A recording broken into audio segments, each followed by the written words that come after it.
Hey, Tommy, you know what a guilty pleasure is? Well, I think in the context of this podcast, Dad, it's a car that we really like for a number of reasons, but maybe we're a little bit ashamed to admit it. Because everybody hates them. Yes, that's a probably good reason. So, in this podcast, Tommy and I have picked our top 5 guilty pleasures, and we're going to reveal them to you. Yes, Tommy, I am going to give you the things that I am most ashamed of liking, and I hope you'll do the same. So we've got some controversial cars on the list today in this hour-long podcast. We're going to answer some questions as well, talk about some interesting things going around here at the TFL headquarters, and everything in between. Yeah, but first, Tommy, I think you think I'm going to say a rant. Yeah, well, we're already 30 seconds in, Dad. We're late for your rant. No, this is not a rant. I'm bringing up a box for all you guys who are listening to this as a podcast, and this box is Jeep and Merrill on it. And the fine folks at Merrill actually have partnered with Jeep, and this is a thank you shout out to them, with a new Jeep Rubicon hiking boot. Wow, that is something I was not expecting to hear, Dad. I know, look at that. It's got a little Jeep. The box is cool. Yeah, the box has a little Jeep 7-sided grill on the front. And Oh, look at this. look at the shoe. Yeah. Rubicon. And by the way, this is not a paid endorsement. They just sent us some shoes, and I thought they were cool, so I wanted to share them with you guys. That's a good-looking boot, and it says Rubicon on the toe And there. what does it say on the tongue? It says Jeep on the tongue. Yeah. So what do you think? Is this designed to hit the trails? Well, the problem with this? It's going to spend all its time in the mall, just like the Jeep. No, here comes a bad joke warning, guys. It's only 2-wheel drive. That's a good one. All right. Well, that's enough showing off boots. But winter is coming, so shall we get to our guilty pleasures? Yes, for sure. And I will start with my number 5 guilty pleasure. And this is a car I get made fun of a lot on these press trips we go on because everyone in the industry laughs at me, although not as much anymore. I will mock you mercilessly for this. But one of my guilty pleasures, regardless of the generation, is the Toyota Prius. Hold on. Now, the new Prius is pretty cool. Yeah, it's cool now. It's fast and it's sleek and it's good looking. But the one, let's be honest here. The one you've been lusting after is the first American generation. The second version would be the second Japanese. So Japan got a version before we got it, and then we got this like little silly 4-door kind of boxy commuter car that had about as much personality as a box of tacks. And actually, a box of tacks would have more personality because if you dropped them, you'd stumble and hurt yourself on them. But yeah, every time I at the auction, I'll send you a picture of that first generation American Prius, and you get all excited, and I look at it, and it's all rusted out. What do you like about that thing? Well, I like the Prius because I think it is the epitome of a performance car. Okay, you have to explain that. Well, I think it's a lot like a Porsche 911 GT3 RS or a Ford Mustang Shelby in that it is purpose-built for one mission in mind, and that is fuel economy. And they have so much clever engineering packed into these little cars to make them as efficient, reliable, and long-lasting as possible. And I really appreciate the engineering. Plus, I like driving them because it's always a challenge to see how good fuel economy you can get, and it makes you a better driver. They're just really great runabouts. If you just need to go back and forth to the shops, to school, whatever, a Prius is always the answer. Yeah, I completely agree. Never has so much clever engineering gone to make a car so boring, Tommy. I mean, look, it's boring in the sense that it's not fast, it doesn't handle well, it's not low to the ground, it doesn't look good. That's stuff people love. Yeah, but I think it was such an innovative idea when it debuted in the States in the early 2000s. It was the real first mass market exposure that a lot of people had to electrification. And they're just brilliant little cars. And here's something that people don't know, because people kind of have now conflated, I would say, hybrid drive with Toyota. Yep. Right? But who was here first with the first hybrid? Well, I think Honda beat them to market by a few weeks. I'm going to say by 6 months, if I remember right. It was a little while. That first Insight, the 2-door with the kind of the flat fenders across the rear wheels. Yeah, the skirted fenders. Yeah, that one came here like 6 months before the Prius ever did, but that one was a 2-seater. And I love the Insight in some ways more than the Prius because it is even more purpose-tailored to one mission. I loved it until a certain staff member bought it because we wanted to highlight it in a video series, except that some cat had gone and done a lot of its duty inside the car, and my God, did that thing stink. And ever since then, every time I see that thing, it is inevitably linked to cat pee with me. And that was, yeah, it did have a pretty distinctive We spent odor. the whole weekend cleaning out the interior, me and you. Yes, I remember. And you can't get that stuff out. Once a cat does its business in your car, it is always going to be marked by that feline. Yes, that was a bit of a shame. But that car was a manual transmission. What I like about the Prius more than the Insight is that, to put it simply, right? It was owned by librarians. Well, yes, the Insight, the gasoline engine and the electric motor have to be running at the same time. Yes. Whereas the Prius can drive a short distance on electricity alone. I just love them. I think they're great. So I remember we had the previous generation of Prius before they got all sexy, and that was a car that not a lot of people liked. But I remember driving kind of the cockroachy one. Yeah, I remember driving it around. We had the Nightshade edition. This was like the end of last year. 31 grand was the sticker. Heated seats, heated steering wheel, leather seats, Apple CarPlay, navigation, good space in the front. It was pretty quiet on the highway. I was like, what else could you possibly need in a car? It was the best car. Well, we bought that when gas prices went through the roof and Priuses were unobtainium. We had to get the most expensive one at the time because my wife, your mom, was commuting to Denver every day, and it was getting very expensive. Yeah, you bought one in like 2005 when the kind of the one that all the celebrities bought came out. And I have to give it to you. Yeah, I think Larry David drove it around. Like kind of like computer mouse looking one. And curb your enthusiasm. And I gotta say, I did drive it. I used to do Ironman races, and I did drive it to the Ironman in Wisconsin from Colorado with a friend of mine. We both did the race, and we both fit all of our triathlon stuff in there, which is a lot, Tommy. So imagine, put the seats down. We fit 2 bikes without having to take them apart. So put one down, put a blanket over it, put another one down because tri bikes are expensive and fragile. Our wetsuits, all of our gear, all of our luggage, and just trundled to Madison, which is 1,000 miles away, or a little bit over 1,000 from Colorado, and the car got 45 mpg to the gallon. So yes, there is a certain left brain beauty in the Prius, but unfortunately there is no right brained. This is fun and makes me want to, Yeah, I mean it's not an enthusiast car from the standpoint it's fast. It's an enthusiast car from the standpoint it gets amazing efficiency, and it's fun to see what kind of efficiency you can eke out of it. Plus, I like them more than like a Camry hybrid, for example, or even a Corolla hybrid, because the interiors are always funky and they've got weird dash layouts, and the steering wheel juts out of the dash like a spaceship. They're just weird cars. You know that song, Born to Be? I can't sing one. Yeah. Well, every time I got in it, I changed it to Born to Be Mild. Yeah, I agree. I know. All right, let's move on to the next one, okay? I'll give you my number 5. And you can probably guess this. It is the Land Rover. But the whole brand.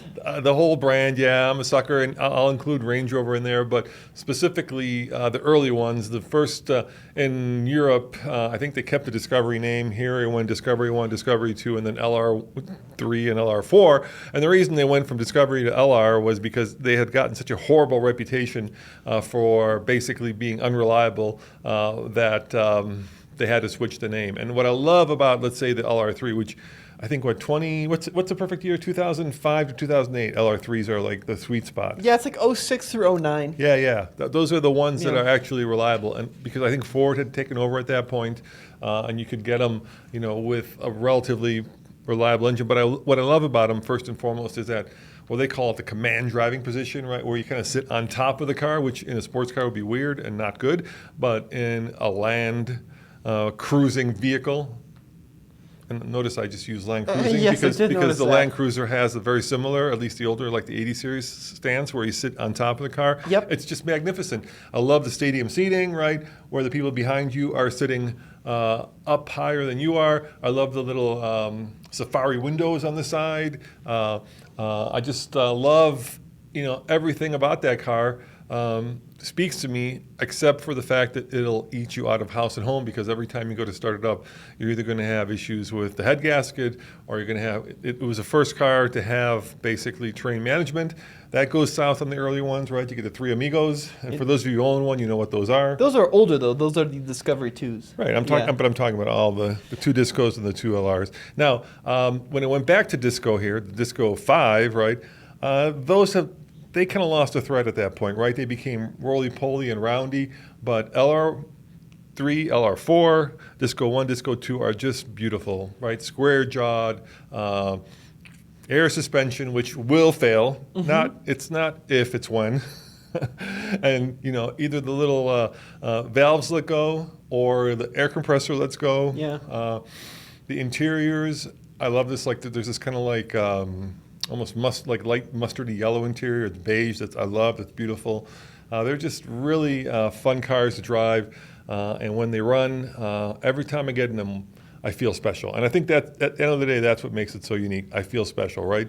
Yeah, I would agree with you pretty much across the board. And they're dirt cheap. You kind of get sucked in, right? You're like, oh, this thing's only $5,000 with 130,000 miles. Look at all the truck you get for your 130-mile 5K, and then you get it home, and right away something catastrophic like let's go. Sure, right. I mean, the driving and operating experience of kind of the 2000s era Land Rovers is pretty much unlike any other, right? And you mentioned it, the luxury and the comfort, but also it does a great job of blending luxury with capability, and they're just way more interesting than like an early 2000s Land Cruiser. And I know that's a hot take, and a Land Cruiser is going to be much better to live with. It's going to be much more long-lived. It's going to be much more reliable. But the Land Rovers do have something really special about them. So I do agree. That's one of my guilty pleasures as well.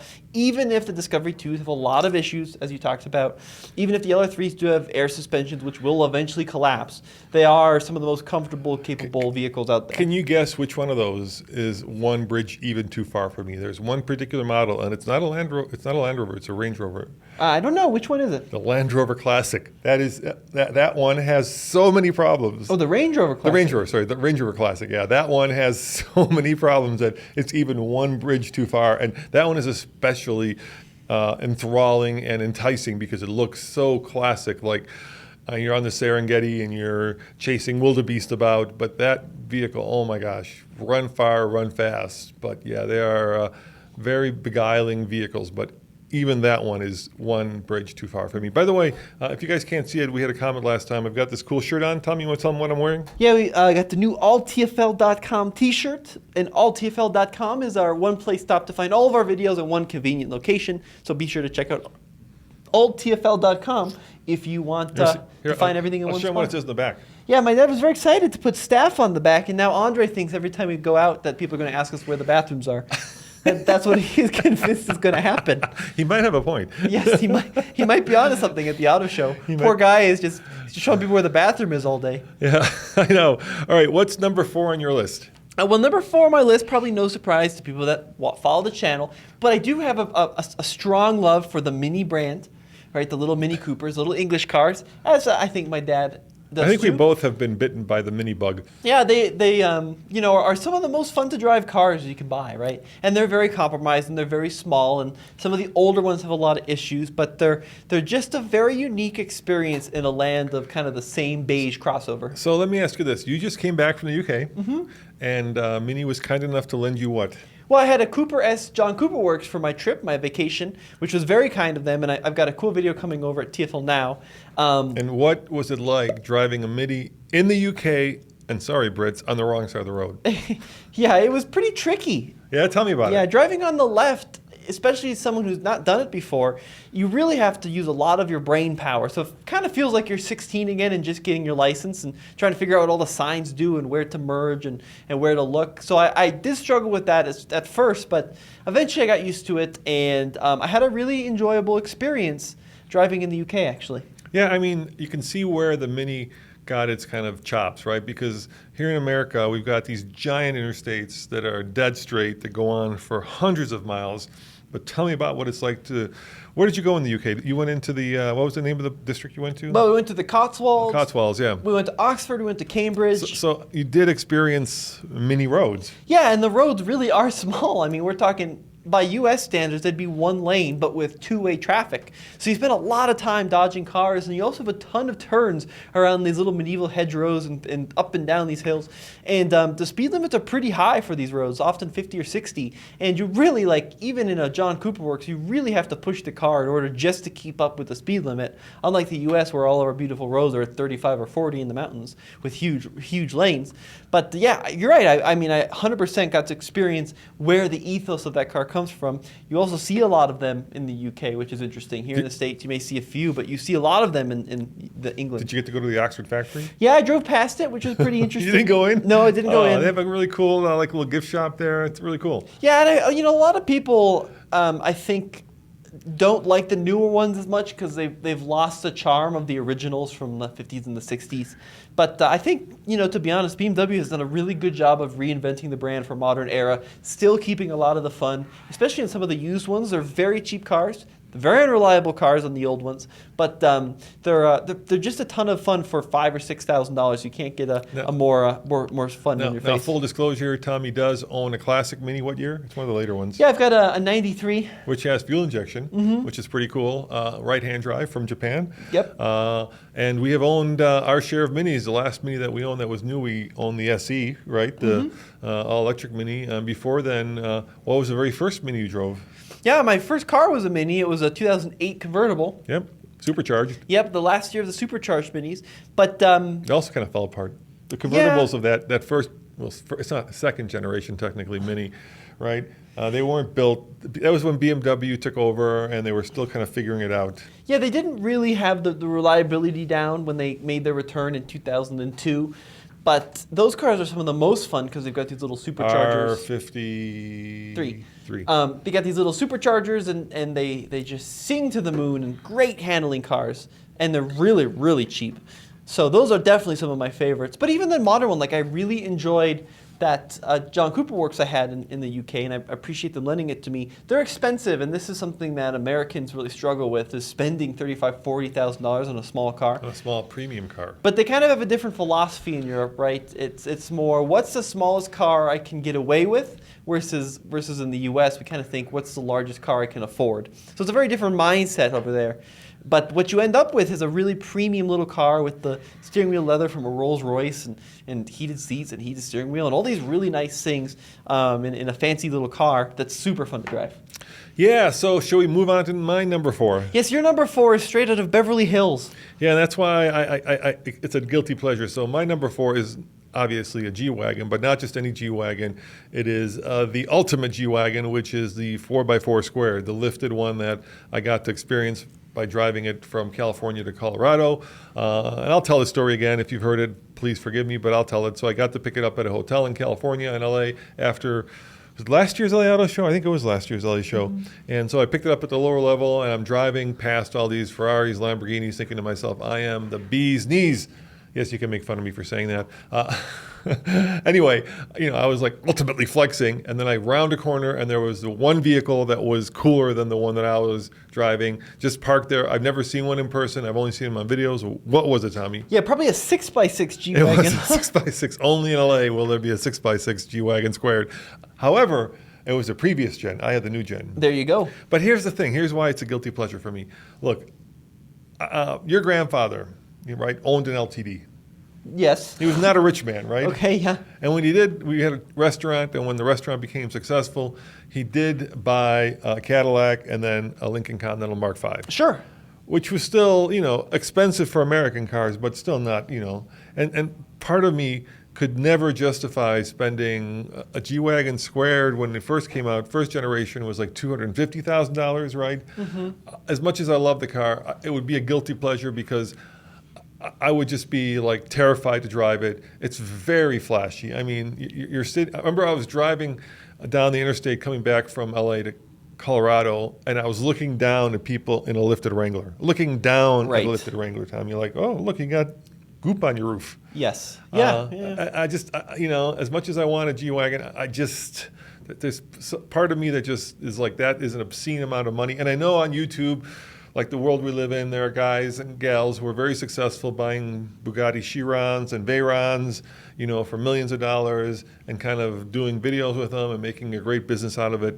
To them, Lamborghini Aventadors or just blah, right? You got to go. But to me, this just is too ostentatious. Love it, but I just could not bring myself to spend that much money. Maybe if I won that $1 billion lottery. My issue with the G-Wagon is they are incredible off-road, and they are super fast, and they got a lot of power, but they're a little bit too glitzy. They're very glitzy. Yeah, they kind of. Well, glitzy is a nice way. Douchey would be a more. No, I mean not Regardless A squared of, one. Like here's why it's a little. I don't want to use that word again, but you know what I'm going to say, because it's the ultimate off-roader, and yet nobody who owns it will ever take it off-road. Maybe in Saudi Arabia, maybe in the sand, but Sure. here I wouldn't expect ever to see a G-Wagon squared off-road. I would expect to see it on Rodeo Drive in California. Maybe you'll see a G-Wagon off-road that's 10, 15 years old, but very rarely will you ever see a squared off-road, which it's designed to do. well, what I mean by a little glitzy is there's just too much leather. So they're just too fancy. Design, Right? they're designing. I mean, yeah, you feel bad about getting any kind of mud in the thing. Yeah, I wish they would go back to their roots and have like a more stripped down version for 60,000 instead of starting 130, which they'll never do because they've got a line out the door for $180,000 G-Wagons. But yeah, if they could have one that was a little bit more basic, oh man, that would be awesome. And I know like in Australia, they have more stripped down models. I think they're called the Professional, like the Mercedes G Professional. Yeah, they're just the older ones were like, military, or they were pretty basic, but a G-Wagon squared is none of that. And here's an example, Tommy. So look at this. This is exactly what I mean. It's not on the screen, by the way. Yes, I'll put it up on the screen. Yeah. So Mercedes abroad, they still do make a really stripped down one, which is just so cool. So yeah, here we go. Let me put it up on the screen. It's $130,000, so it's not that much cheaper. But look at this. Are you ready? Yeah, put it up It's there. coming up on the screen. What we're looking at here is a G-Wagon and kind of smaller wheels with a push bar and a little roof rack. Still $130,000. Yeah, right. And it's a lot of money. I agree. And here's the problem, right? When we go to Moab, which we do quite a bit, right? Even running like a regular trail with our windows open, because that's how you want to off-road in Moab if it's not too hot, right? You come back here to Colorado and there's enough sand and dirt in that vehicle to fill a sandbox, really. I mean, it just gets sucked in. It's everywhere. Sure. And so, like, all that Desenio leather would look like, it's been through, a cat box. Yeah, If no, I I'm going to agree. go back to that. All right, your turn, Tommy. What is number 3? Yes, number 3 We're is kind cutting of down. a little bit off the wall, but it's a car we owned, and I really had a great experience with. It was a compliance car. So, like 15 years ago, California, right, the California Air Resources Board went to the manufacturers and said, hey, if you want to keep selling your gasoline cars, you have to sell electric cars here as well. Yep. And all of the manufacturers were like, oh man, we have nothing, so what do we do? Well, what they did is they took some gasoline cars, hastily ripped out the engine, put in electric motor, batteries, and then these were called compliance cars. And they barely got 100 miles of range, barely. Depending, but there's a number of them, like the Ford Focus Electric, the Fiat 500e. There's lots of examples of them. Smart electric, Yeah, but the one car I really liked, Soul electric. Anyway, keep going. the one car I really liked a lot, which we owned, was the Chevrolet Spark EV. Yeah, I know you. So when I was at the Detroit Auto Show, like in 2014 or whatever the year that was, when that was debuted, I remember seeing that thing up on the stage. And if you got the first one, the first year, which had the batteries by, I think it was ABC? No, I think it was A123. A123, yeah, Industries, A123. I got confused by my ABCs. Anyway, if you got that one, it had like 400 pound of torque, and you could actually do a pretty mighty burnout with it, front wheel drive burnout. Yeah. So when one came up for sale in Florida when we were visiting your grandma, my mom, I jumped on it, bought it, and shipped it to Colorado, and regretted it ever since. I loved it. I thought it was a really good I experience. hated that car. It had like a usable range of about 2 miles. I mean, I was able to squeeze about 75 miles out of it. Not if you went on the highway. Well, Not if it was cold. I drove it up to Fort Collins. Andre and I did a whole road trip. That Fort Collins is like an hour and a half. That's a road trip. Well, I mean, it's a car that had 83 miles. This was not intended to be a road trip Right. vehicle. It was intended to be a runabout. Plus ours was kind of a purpley blue. Yeah, it was the launch blue. 400 pound-feet of torque was more or as much as the Camaro SS at the time. Yeah, but it didn't have that kind of torque. When we got it and we tried to do it, it wouldn't do it. Well, it was they- they were like torque limiting it. They had a lot of torque management, and you only got the torque for like a brief amount of time from 40 to 80 miles an hour or something. But when you were doing 40 and planted it, the thing would haul ass. But I loved it because it was a really easy car to drive. Kind of a funky interior with this blue plastic across the dash and on the doors. Funky seats. Really cheap to fill up. I mean, the range was limiting, right? But driving around town, going to work and back, it was perfect. And I loved it. I thought it was a really fun little car. Very cheaply made. Not a premium experience in any way. but it was an interesting footnote in history, and I'm glad we owned it. It was pretty cool. Yeah, I just remember hating to get into it because I was always dreading running out of energy, even But we getting to the never did. office. It never left us stranded. So yeah, okay. Well, I'm going to do a little bit of a Roman rant here, okay? Oh, gosh. Just a short Roman rant, okay? Here's the thing. Here's the thing, Tommy. Manufacturers at that time believed that all the range you needed was about 60 miles, right? Because that is the average commute. 30 miles to work, 30 miles back. So if you have 70 miles, what more do you need? You drive to work, drive home, plug it in, do the same thing the next day, right? Yeah. Right? But I would say that last 50 miles of range, because of how people's psychology is and how our charging network is poorly set up right now, Yeah. doesn't count. So I would say if you think you need 200 miles of range, Yep. at a minimum you need 250. Yeah, Because that last 50, I am so nervous and I'm so stressed that I never want to get near it. Yeah, and you said something interesting. You said you were fine with it, right? Because you would take it down to 5 miles left or 10. And I know there are people out there who have no problem taking electric cars all the way to the end of the battery. I do. It just stresses me out, and I think many people are in my position. So those last 50 miles don't really count. So whatever range you have, just add 50 to it to make it actually usable. I think maybe it's a generational thing too. It could be. Because like a lot of my friends will be happy using their iPhones at 4%. Yeah, I won't. Right? I don't. And you hate that. I hate You that. Yeah. right? I hate when that thing turns like red, and I hate it when it turns yellow. But what was nice about the Spark and pretty much every electric car is it's very predictable. So unlike a gasoline car where it says 50 miles and then all of a sudden you drive 20 miles and it says 0, the electric car is very easy to track your range usage. So you know when it's going to run out. And I felt comfortable, like you said, taking that thing down to 4 or 5 miles of range. I'll explain to you why I think older people don't, at least I don't, I should say older, I should say I don't feel comfortable with that, because life has taught me that when stuff goes sideways, it's exactly at the wrong moment in time. Yeah. So I'm driving around in the Spark, and I have very little battery left, and so I got to go charge it. And your mom calls and says, "Oh, by the way, the dog got out. You have to come home right away to find out where he's at." And that'll be the exact moment where I'll pull it into the charger, and there'll be 0 of the 4 chargers working, and I'll have no way to get home and get lazy and find him, because that's how life is. So that's why I don't feel comfortable taking it down beyond the last 50 miles. And I know that seems like a high number. I'm sure a lot of you are like, "Hey, I'll take it down to 2 miles," right? But for me, let's say 20% of the battery, anything below that, I'm stressed. Yeah, I understand that. I think a lot of people are going to agree. I think I'm in the minority. But when you figure out these compliance cars are just for running around town, they're worth the money because they're so cheap. Like $6,000 will get you a really good Spark EV. And the batteries seem to be lasting pretty well too. Also, the first ever car sold, did you know that, with CCS charging? 2014 Chevy Spark. So Not the iMeave?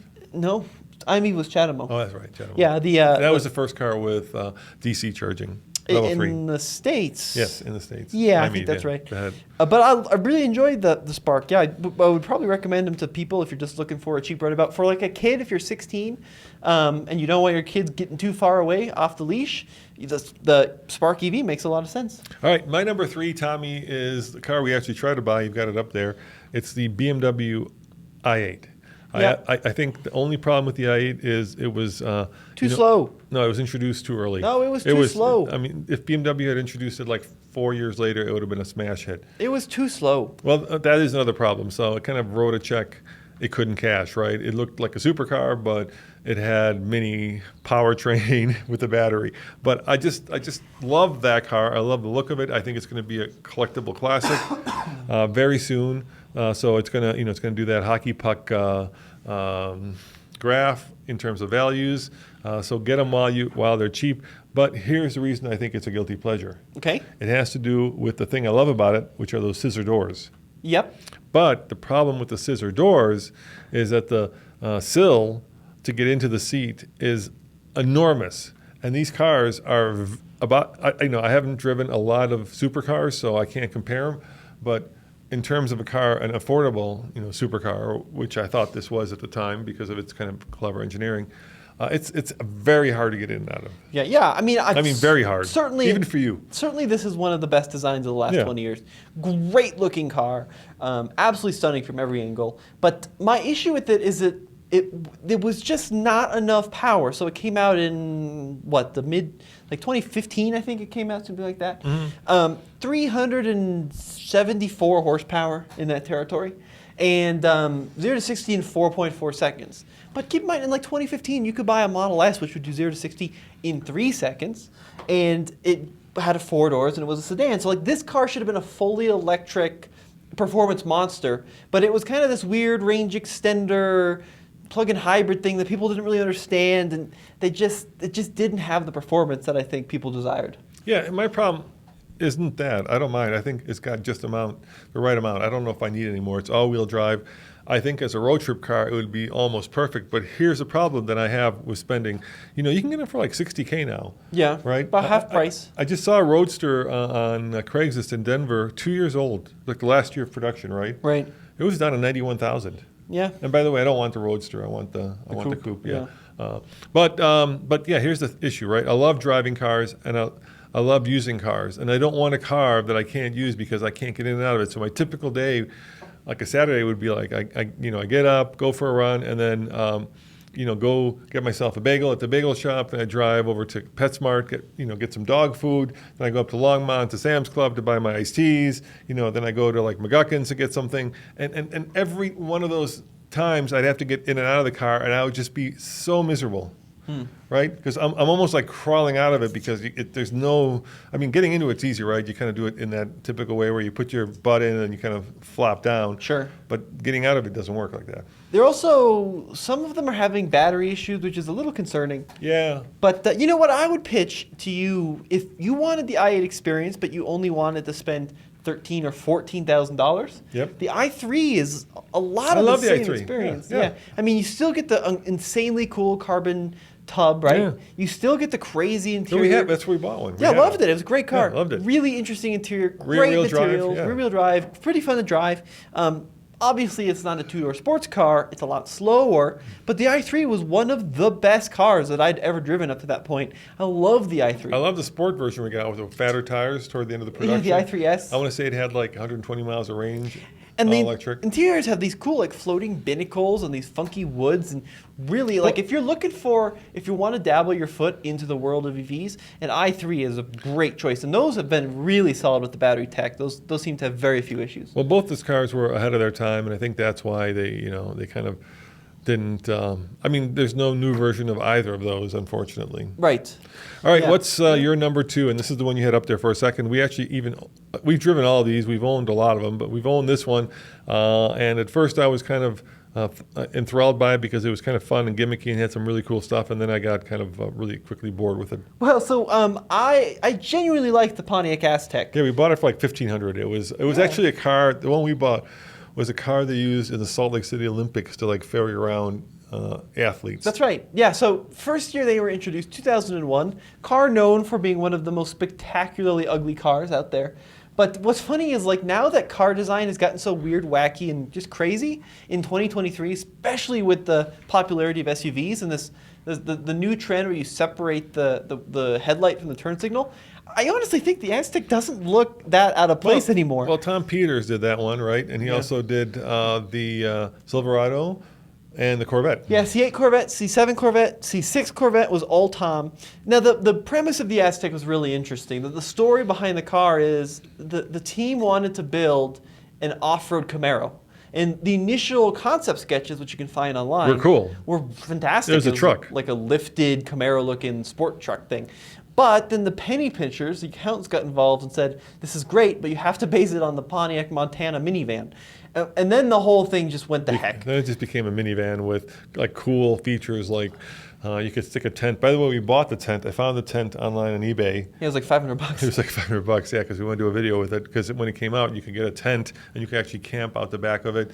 The armrest also doubled as a little cooler, if you remember. Yep. There was a whole bunch. It had one of the first heads-up displays. It had a lot of really cool stuff, and Air suspension in the back. It was a really good packaging exercise because it had a really flat floor, really durable interior, meant for like outdoor activities, that kind of thing, which is what's so hot nowadays. Had a compressor in the back so you could fill up your tires on your bike, for example. They had little backpacks for the rear seat pockets so you could take them to go. People actually are looking for those little coolers. Yeah, they're really valuable now, Yeah. the coolers. And lots of really interesting engineering and design. And it had a pretty good powertrain. So I think it was a 3.4 liter V6, which kind of was in that 3800 GM family, which is one of the most reliable engines of all time. They're really stout engines.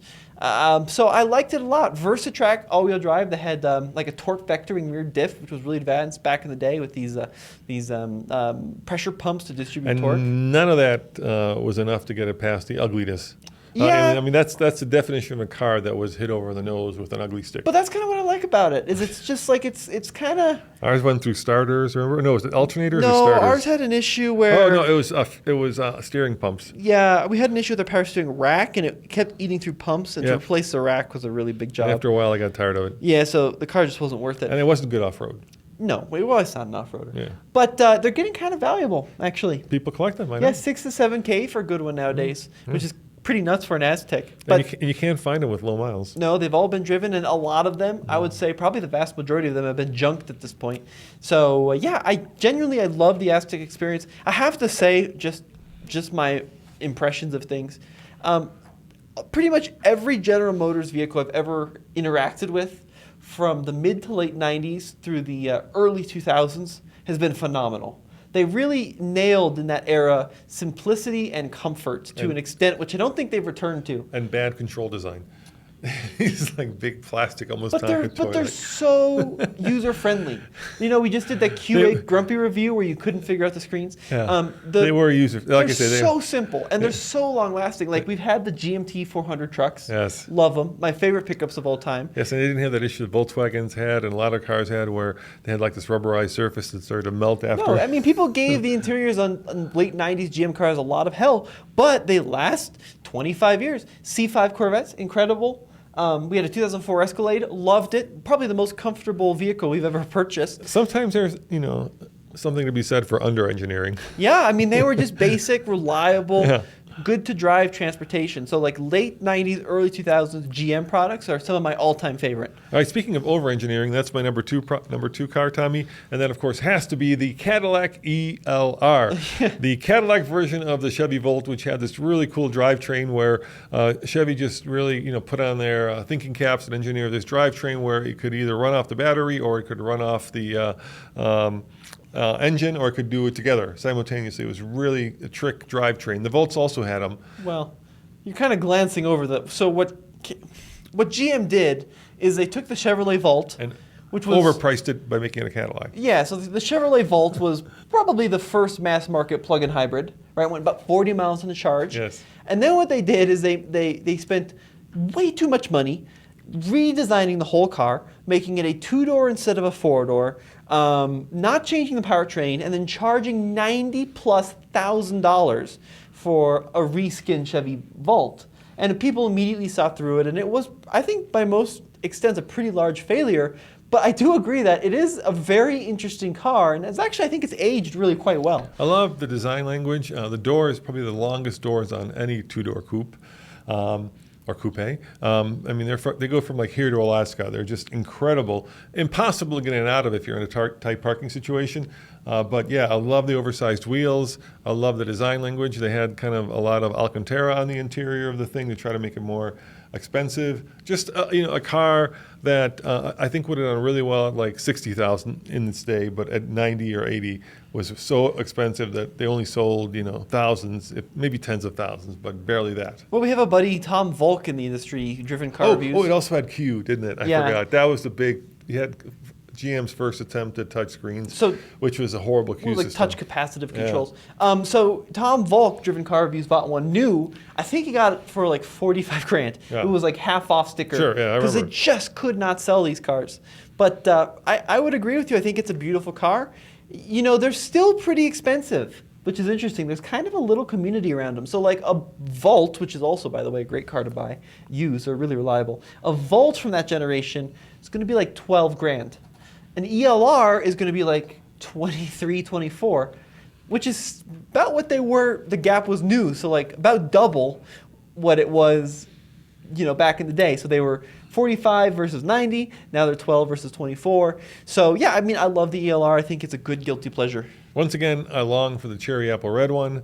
Really cool color. But yeah, I don't think it's what I'm going to end up buying because I kind of feel like the time for this car has come and gone, unfortunately. And now there are, like the i8, there are probably much better examples for a lot less money. And I also worry about the battery. Sure. Well, yeah, but the volts are perfect. They're really reliable. And this is a volt architecture. But at some point, the battery is going to go. Sure. And then, like I don't know if you can replace the Spark EV battery. I don't think you can. Well, so that's one of the reasons we sold it, by the way. The early Spark EVs have the A123 Yeah, Industries the company's battery. out of business. Yeah, they did the Fisker batteries. A lot of their batteries went up in flames with Hurricane Sandy. Yeah. So my number one guilty pleasure, before we get to my bonus, It's very slow. is the epitome of quality, and that's why I love them. But I really am a big fan of older Mercedes diesel products. So like think 1980s diesels, 1990s diesels. You saw them in a bunch of different forms, but basically the old diesel sedans. Yeah, and you've owned a couple. Yeah, because I love them because they're one of the few. Undrivable? No, they're one of the few Modern classic. traffic? They're one of the few Stinky? classic. They're one of the few classic cars that you can reliably drive on a regular basis and not worry Like French about. fry oil. Yeah, well, you could do that. But these cars are the million-mile engines, right? Right. And what I love about them is like everything else on the car will fail, the climate control and the windows and whatever, but the engine will always get you home. And I think that there's something so cool about that. Still used to this day in Morocco as taxi cabs. And that is actually kind of the problem because the ones you see for sale are dirt cheap. They're like anywhere from $3,000 to $5,000. They've all got like 3, 4, 500,000 miles on them. And then you sit in the thing and the seat, the spring pinches you in the butt because it's so well worn, the controls are all shot, the radios are gone, the body's rusted, that fake leather that they use is actually held up pretty well. Yeah, but it'll always get you home. So here's the thing. And you want the turbo diesel, the regular diesel. It doesn't matter. No, it does matter. The regular diesel fine. is so. I think that Model T we just bought would be faster than an old 70s diesel, like a You're 240. fine. No, they're not. They're not. fine. They're 70 horsepower. God. How much horsepower do you need? I know, but they're so slow. Oh my God. But it's not about speed. It's about But you can't keep quality up and with modern comfort. traffic. It'll do 75. No, not getting to 75 is a problem. Well, it doesn't matter as long as you get there eventually. I What guess are you trying to do? I guess on a road trip maybe, but like around town. If you go 76, you're getting arrested, so it doesn't matter. It's fast enough. I do like the big steering wheel on them. Those are cool. So the thing is, in the collector market, these cars are getting really valuable. So especially the wagons now are going to be $30,000 for a good wagon. But a lot of them, like you mentioned, they just got so cheap that people kind of disposed of them and they got treated really badly. So, but I love them. I think they're great cars. They last forever. I think they're beautiful. The Paul Brock design is gorgeous. So which one do you like? The what generation? Well, my favorite of the diesels, there's two I love, which Yep. is like the W11415, Yep. which would be like late 60s, early 70s, and then the W123, which would be late 70s through like mid 80s. I think 85 was the last year of those. But yeah, they're some of my favorite cars. I loved owning mine. It was great.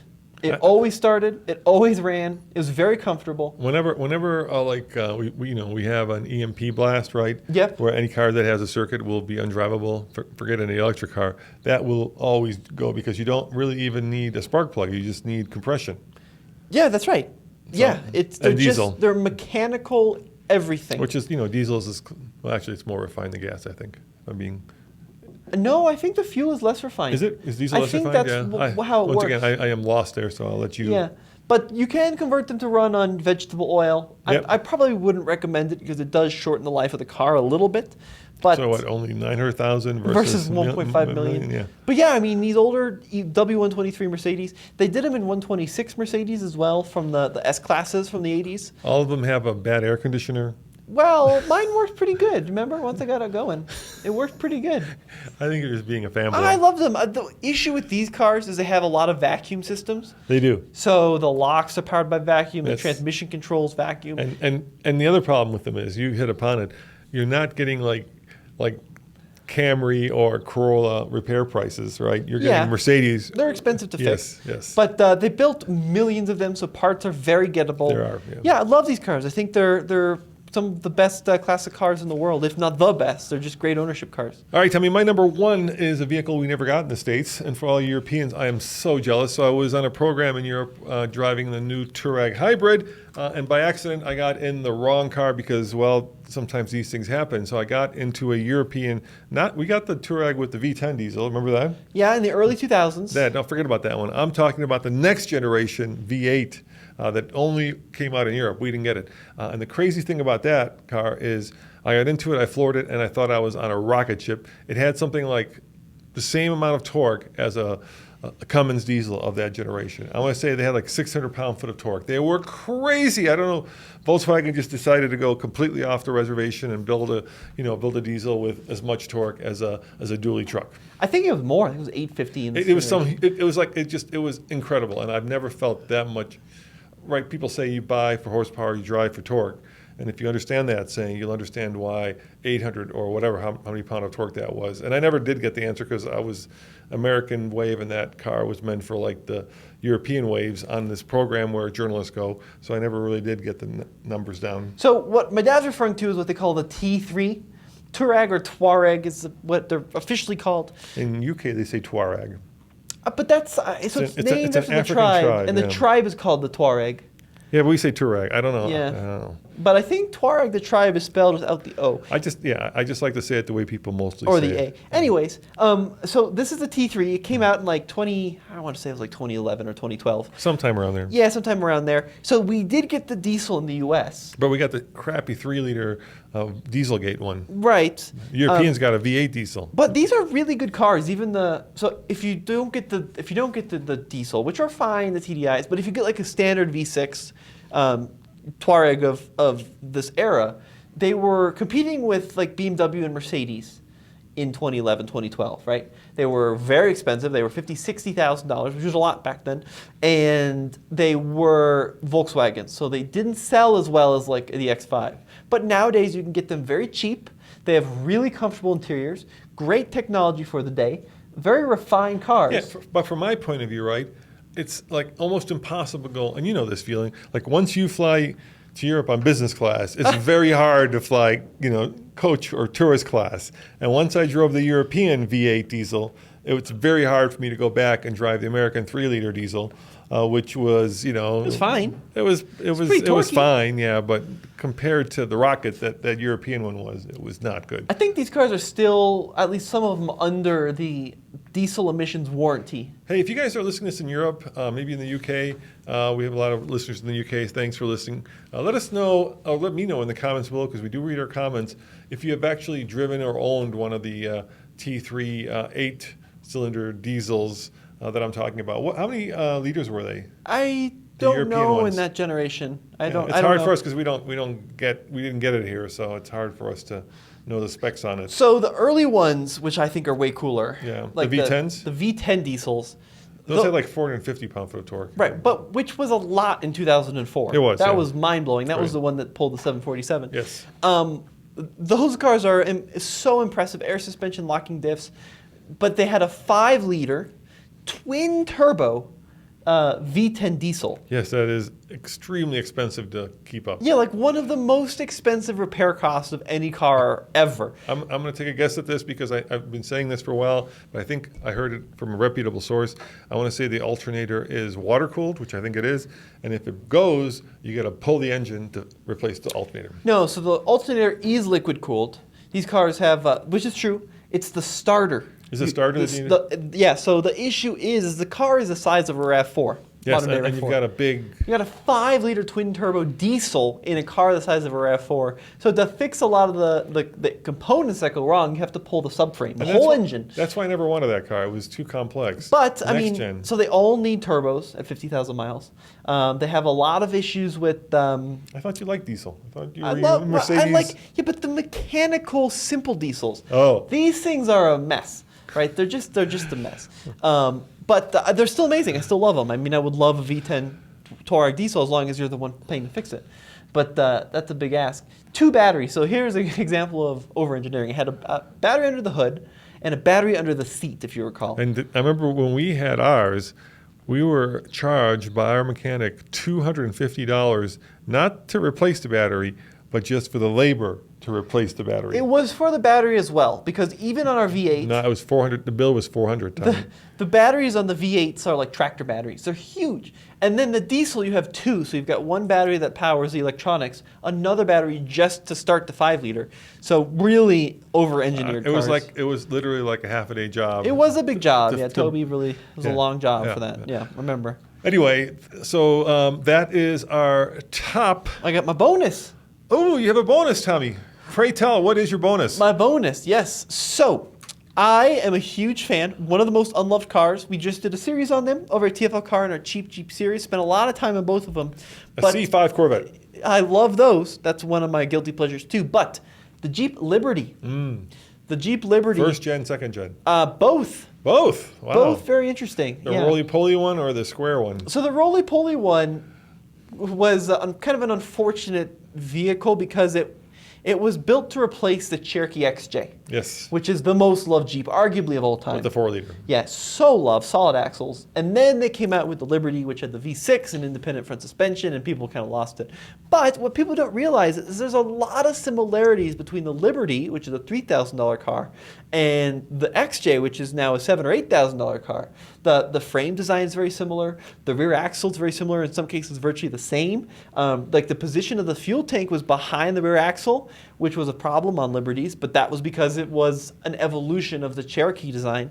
So lots of similarities, and it drives like a little baby Wrangler. Vertical windshield, square, chunky controls, huge windows, except a Wrangler from 2005 is going to be 15 grand, and a Liberty is going to be 3. So I really love the first gen Liberties. And then you could also get the diesel, which was really cool. 2.8 liter, I think it was a VM Maturi diesel, but really interesting sound. Just not a loved car by any stretch of the imagination, but I really liked it. So I've got a question for you since you recently returned from the UK. Yes. So I've been watching these two British shows because American TV car shows are, God, all the same, right? They are Sure. all the same. Every one of them is either a Challenger, a Charger, a Mustang. And not that there's anything wrong with those cars, but there's a much bigger world of cars out there than just muscle cars that every American show seems to, or Tri-5 Chevy that seems to focus on. And I get really bored of that. So I think on Amazon, I've been watching two British shows. And they're kind of in the, if you've seen Wheeler Dealers on Motor Trend, they're kind of in that kind of realm, right? And they both have the word bangers in them. One's called Flipping Bangers. It's these two guys who buy cheap cars and then fix them up and then flip them. And then the other one is Bangers and Cash, which is about an auction house in the UK where they go and they find like cars, like, I don't know, barn finds, and then they have an auction once a month and then they sell them. And then you find out in very good kind of BBC way. I think it's a BBC show. Because in America, we don't have these kinds of budgets. Not just who buys them, but what happens to them like 2 months after they were bought, which is really cool. But what astounded me, Tommy, and if you're in the UK, I'd love to know why. How come cars in the UK are so cheap when they get to be over like, I don't know, 20 or 30 years, or even less, right? So cheap. Like there was one episode where they bought a Rolls Royce for £5,000. Wow. I mean, you can get cheap Rolls Royces here in America, but you're still not going to go under $10,000, I don't think. Well, what I learned... Or more like 15 or 20 if it's running. So what I learned in the UK is they've got something called MOT. Right. Which is their road inspection. Which we don't really have. Which we don't really have. No. And what I learned from my trip there is just how rigorous the MOTs are. Yeah, we've got cars driving around with like, giant chunks of their body kind of flapping in the wind. Sure, right. And no one seems to be bothered by it. But like in an MOT, they'll check brakes and they'll check suspension play and they'll check You need one brake. drivetrain lash and they'll check all the bulbs and any structural rust or non-structural rust. And the more the diesel smokes, the better, Tommy. We were talking about the U.S. I'm talking about the UK. I know. I'm saying I'm kind of giving you a point counterpoint. But so what I learned is that the MOT is extremely hard to pass for a lot of older vehicles. And if a vehicle doesn't have a recent MOT, and the buyer and seller know that it probably won't pass the MOT, the car has basically got a lifespan. Because at some point it's going to be more money to fix a car to pass the MOT than the car is worth. And that causes a real dip in the secondhand market for cars. Because if it doesn't have a recent MOT, then you know you're going to have to do that as a buyer. And especially if it's an old car that hasn't been perfectly maintained, it's probably not going to pass. You don't think it has to do with the fact that, like in America, people have no problem, or maybe because we have a lot of immigration here, right? People have no problem driving cars that in many places in the world, or they don't have a choice but to drive cars to work that in many of the places in the world, developed places, would be unfit, like in Germany or in the UK, right? Things where the brakes are probably questionable, or basic things like steering and emission isn't there, or if it is there, it's barely there. So I'll give you an example. Here in Colorado, I don't think that's it at all, Dad. so here in Colorado, we have to do, in California too, what they call emissions, or in California it's smog, right? But it's only in the 6 counties around Denver. Sure. So if you've got a junker that's not going to pass emissions, what most people will do is they've got a friend or a buddy that doesn't live in these 6 counties, and they'll title it outside of the Denver metro area. I don't think it's that, because everywhere around the world, UK and Germany included, they have folks with lower income Right. that are looking for cheap cars. A lot of folks like that. Okay. I think it's more down to the rigorous requirements it takes to get the cars to pass. Which in the U.S., like you said, even in Colorado, if you've got a car that's not going to pass emissions, you title it somewhere else.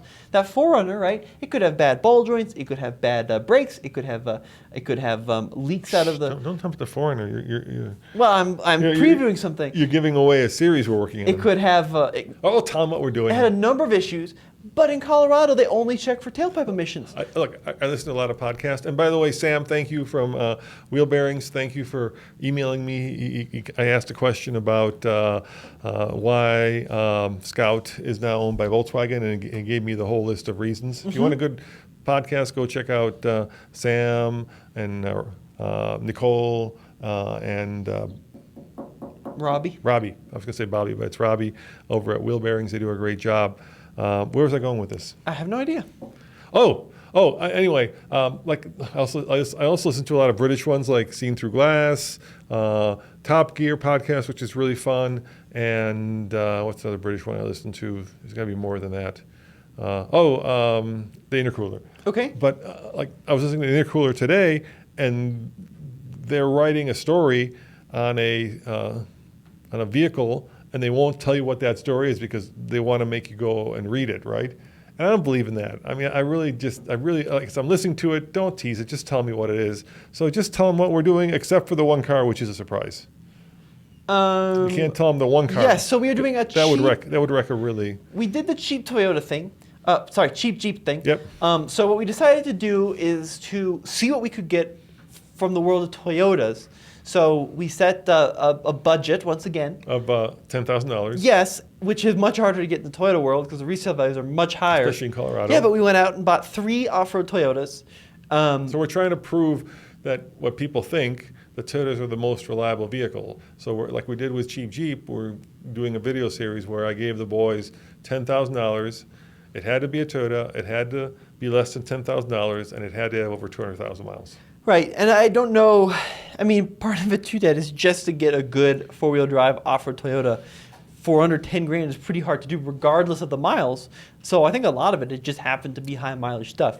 But yeah, so we went out and bought a couple of cheap Toyotas. We're not very good at build series, as we learned from Cheap Jeep. So we're going to leave them stock as they are. We're going to maybe put some tires on them, bring them to the mechanic, see what they're like off-road without rubber. And thank you for Falcon for giving us tires on the last series. Yeah, that's right. That was very kind of them. And yeah, so we'll put some rubber on them, and then we'll take them to Moab and try them again and see how the Toyotas do off-road. And how they hold up. So we got all 3 vehicles secure. As I spilt the beans, one of them is an old 4Runner. Of course, you could have guessed that. Yes. And that is your vehicle. Very high mileage, over 250,000 miles on that car. But yeah, you'll see it coming up. I think we're going to hopefully premiere the series in October. Maybe November, because we still have a lot of filming and production to do with that series, but it's definitely going to be worth a look. I got to tell you, I'm so excited because I think we have a lot of Toyota fans that listen to the show, watch our videos, so I'm super excited to actually lean into Toyotas. And once again, Tommy? Yeah, alltfl.com. So if you want to stay tuned with what we're doing, we'll have all the Toyota stuff, all the Jeep stuff. Or find out where the bathroom is. Yeah, you'll find out where the bathroom is. If you see Andre at the auto show, be sure to ask him. But alltfl.com. All right, guys, thank you for spending an hour with us. As always, this is Roman. And this has been Tommy. Saying thanks for watching and listening, and we shall see you next time. Ciao.